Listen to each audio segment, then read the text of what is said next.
আসন্ন ত্রয়োদশ জাতীয় সংসদ নির্বাচনে গাজীপুর ৫ আসনে কালীগঞ্জ উপজেলা এবং গাজীপুর সিটি কর্পোরেশনের ৪০, ৪১ ও ৪২ নম্বর ওয়ার্ডে এবার চতুর্মুখী প্রতিদ্বন্দ্বিতার আভাস মিলছে। এই আসনে মোট ৭ জন প্রার্থী মাঠে থাকলেও ভোটারদের ধারণা মূল লড়াই হবে ৪ জন শক্তিশালী প্রার্থীর মধ্যে। ৭ প্রার্থী, ৪ জনের তীব্র লড়াই।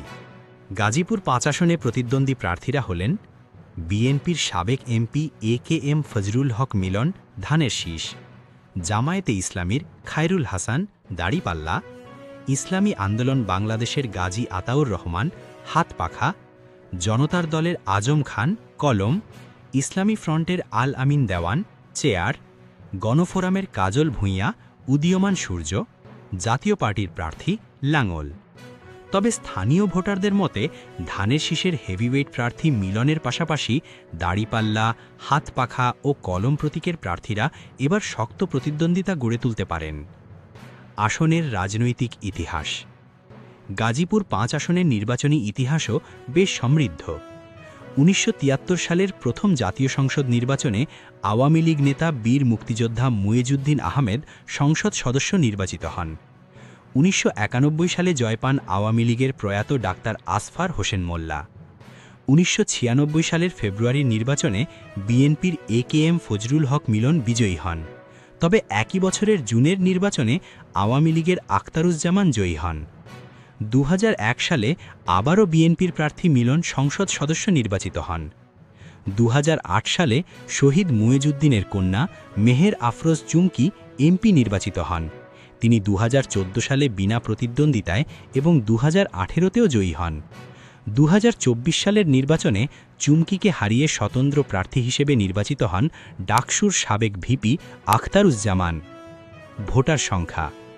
এই আসনে মোট ভোটার সংখ্যা ৩,১৮,৩৩০ জন। এর মধ্যে পুরুষ ভোটার সংখ্যা ১,৬০,৪৩৬ জন, নারী ভোটার সংখ্যা ১,৫৭,৯৯২ জন, তৃতীয় লিঙ্গের ভোটার সংখ্যা ২ জন। মাঠে সক্রিয় জামায়াত প্রার্থী। জামায়াতে ইসলামীর প্রার্থী খায়রুল হাসান দীর্ঘদিন ধরে এলাকায় সাংগঠনিক কাজ করে যাচ্ছেন। তিনি নিয়মিত গণসংযোগ, সভা সমাবেশ এবং বাড়ি বাড়ি প্রচারণা চালাচ্ছেন। খায়রুল হাসান বলেন, এলাকার মানুষের ব্যাপক সাড়া পাচ্ছি। জনগণ নতুন বাংলাদেশ বিনির্মাণে দাড়িপাল্লাকে বেছে নেবেন। নির্বাচিত হলে গাজীপুর ৫ আসনকে সন্ত্রাস ও চাঁদাবাজ মুক্ত করে সুশাসনের জনপদ গড়ে তুলব। হাতপাখার প্রার্থীও আলোচনায় আছেন। ইসলামী আন্দোলন বাংলাদেশের কেন্দ্রীয় নেতা ও প্রার্থী গাজী আতাউর রহমান মনোনয়ন পাওয়ার পর থেকেই এলাকায় ব্যাপক প্রচারণা চালিয়ে যাচ্ছেন। তিনি বলেন, হাতপাখার পক্ষে ব্যাপক সমর্থন পাচ্ছি। জনগণ এবার ইসলামের পক্ষে হাতপাখাকে নির্বাচিত করবেন বলে আশা করছি। কলম প্রতীকের আজম খানের প্রত্যাশা।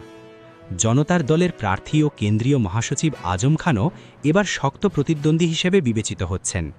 তিনি বলেন, লেভেল প্লেইং ফিল্ড এখনও পুরোপুরি নিশ্চিত হয়নি। তবে যদি সুষ্ঠু নির্বাচন হয়, মানুষ মার্কা নয়, যোগ্যতা দেখে ভোট দেবে। আমরা চাই নতুন নেতৃত্ব উঠে আসুক। ধানের শীষের প্রার্থী মিলনের আত্মবিশ্বাস। বিএনপির সাবেক এমপি এ.কে.এম. ফজলুল হক মিলন বলেন, বহুদিন পর দেশে গণতান্ত্রিক পরিবেশে নির্বাচন হতে যাচ্ছে। সুষ্ঠু ও নিরপেক্ষ নির্বাচনের মাধ্যমে গণমানুষের অধিকার প্রতিষ্ঠা হবে। নির্বাচিত হলে জনগণের সব চাহিদা পূরণ করব। ভোটারদের মতামত। কালীগঞ্জ পৌর এলাকার বাসিন্দা আরমান হোসেন বলেন, এ আসনে সাধারণত আওয়ামী লীগ ও বিএনপির পাল্লা ভারী থাকে। তবে এবার জামায়াত, ইসলামী আন্দোলন ও জনতার দলের প্রার্থীও শক্ত প্রতিদ্বন্দ্বিতা গড়ে তুলতে পারেন বলে জানিয়েছেন। নগরীর মুদি ব্যবসায়ী আকরাম হোসেন বলেন, সব দলের লোকেই আসে। শুনে মনে হচ্ছে বিএনপি আর জামায়াতের মধ্যে ভোটের মূল লড়াই হবে। জাংলিয়া এলাকার নূর আলম বলেন, আমাদের এলাকার কৃতি সন্তান, জনপ্রিয় নেতা, তিনিও মূল প্রতিদ্বন্দ্বিতায় থাকবেন। সব মিলিয়ে এবার নির্বাচন খুবই প্রতিদ্বন্দ্বিতাপূর্ণ হবে। সব মিলিয়ে গাজীপুর ৫ আসনে এবার নির্বাচন জমে উঠেছে।